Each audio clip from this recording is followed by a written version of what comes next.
Magandang araw mga kaibigan.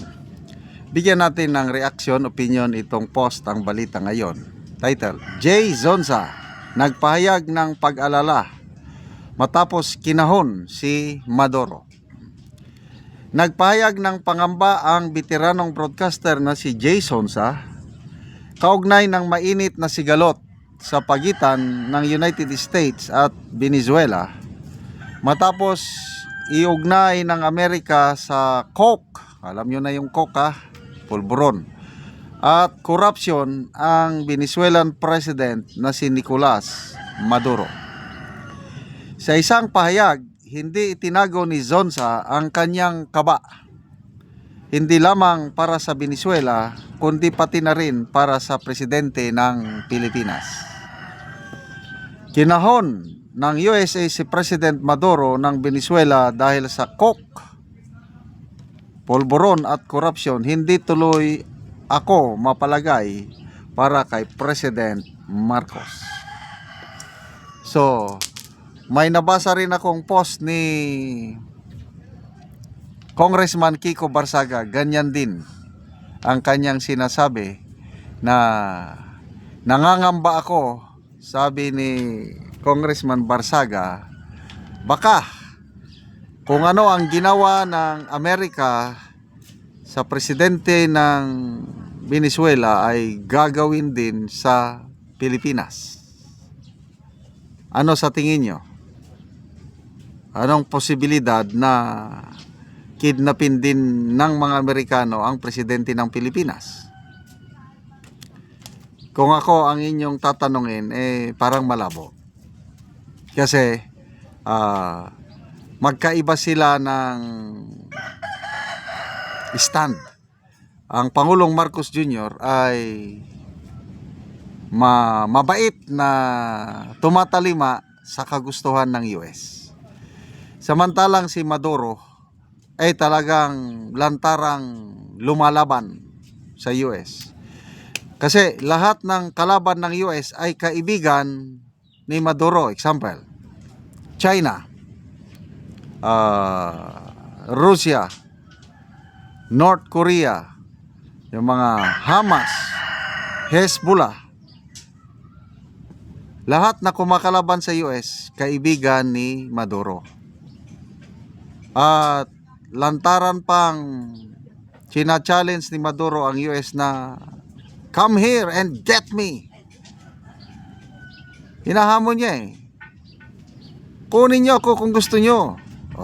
Ano ngayon? Di, kinuha siya. So, dito naman sa Pilipinas, malayo. Kasi nga, lahat ng kagustuhan ng US ay sinusunod ng Marcos Jr. administration. Kaya, I'm sorry to say na wala. Malayo, hindi yan gagawin ng mga Amerikano sa ating presidente. Opinion ko lang yun. Nagtataka ako dahil ang daming Venezuelan residents na natutuwa. Yan ang pinapanood ko kagabi. Nagbubunyi. Para bang nangyari sa Pilipinas nung people power na nagbubunyi ang mga Pilipino. Hindi naman lahat, yung mga dilawan, nagbubunyi sila nung napatalsik si Marcos Jr. Senior sa Pilipinas at dinala sa Hawaii. So, ganyan din ang nangyari sa iba't ibang parte ng mundo. Venezuelans are all celebrating now with the downfall of, kasi tinuturing nilang diktador itong si President Nicolas Maduro, na inaakusahan ng United States na nagsusupply ng malaking volume ng coke doon sa Estados Unidos. At hindi sumasang-ayon ako sa ginawa ng US yung pagdukot, kasi labag yun sa international law.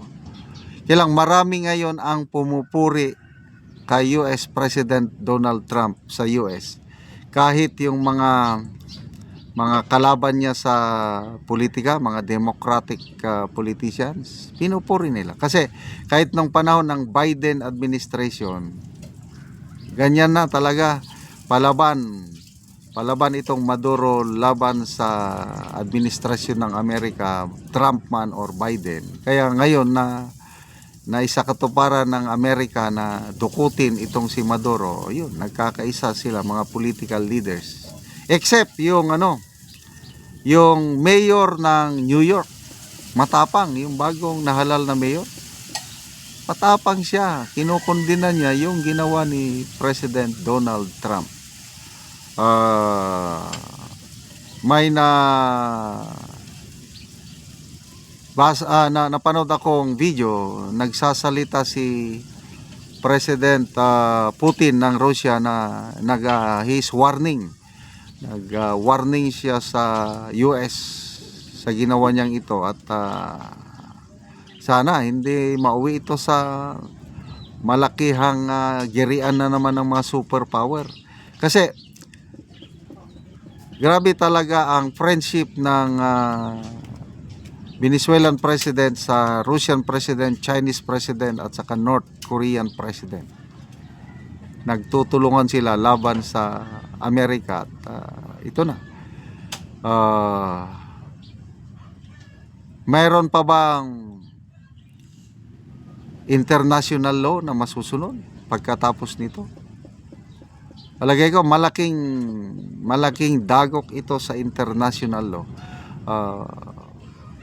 Pabor sana sa ating mga malilit na bansa kung masunod ang international law kasi depensa natin yan. Kaya lang itong ginawa ng US, walang makakapigil. Pinakita na lang ng US na sila yung international police. Kung anong gusto nila matupad, walang pagbawal, talagang, in fairness naman, yung precision ng military operation, napakahirap yun. Tapos naging successful na wala man lang casualty, nakuha nilang objective nila na to me, napakahirap yun, yung dukutin mo ang presidente ng isang bansa na hindi naman, malakas na bansa naman ang Venezuela.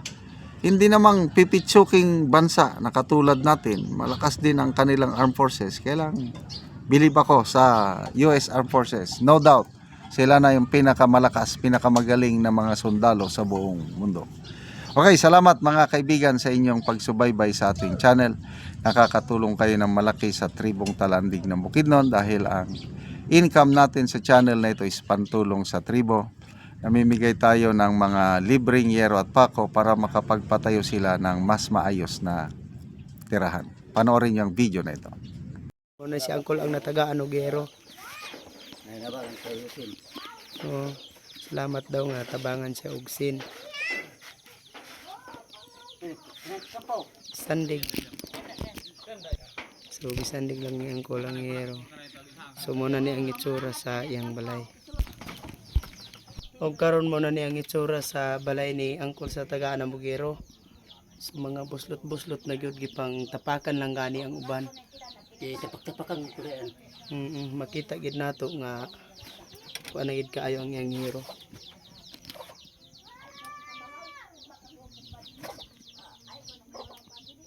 So mauna ni ang ilang kahimtang sa ilang panimalay. O karon Kol, pila na ni katuig ang imong balay sa imong atop ngayon? Ani ang itsura? 12 na katuig. 12 na katuig. Kay kuan natay mga kortahan igo naman sa pagkaon. Basta nga daot na ng mga sin. Oo, so lagid ka nakaatop. Awa tama wa ko makaatop. So unsa ra imong trabaho Kol? Mais, Mais lang. So gabasok lang gyapon. gabasok. So naa kay estudyante Kol wala? Na Pila ka buok imong estudyante? duha. Duha. So unsa na yung mga grade? Grade 5 o grade 6. Grade 6 o grade 5. So kuan gid Kol ba? Taman lang gyud sa estudyante ang imong kwarta. Kari sa mga pagkaon. Galisod gani mo sa inyong pagkaon Kol. Salamat Ginoo nga sa pagtabang sa sin. Oo nga kuan. So naa pa kay asawa karon Kol? Nagkuan nagluto man siya nag-apro na ba hindi na to siya mag Oh, so nakalakaw siya. So ikaw lang karon ang nabilin sa balay. Oo. Oo. Siguro. So nagpasalamat si Uncle sa Ginoo sa nagtabang sa sin nga makaatop na gid siya. Salamat kay Col. Salamat.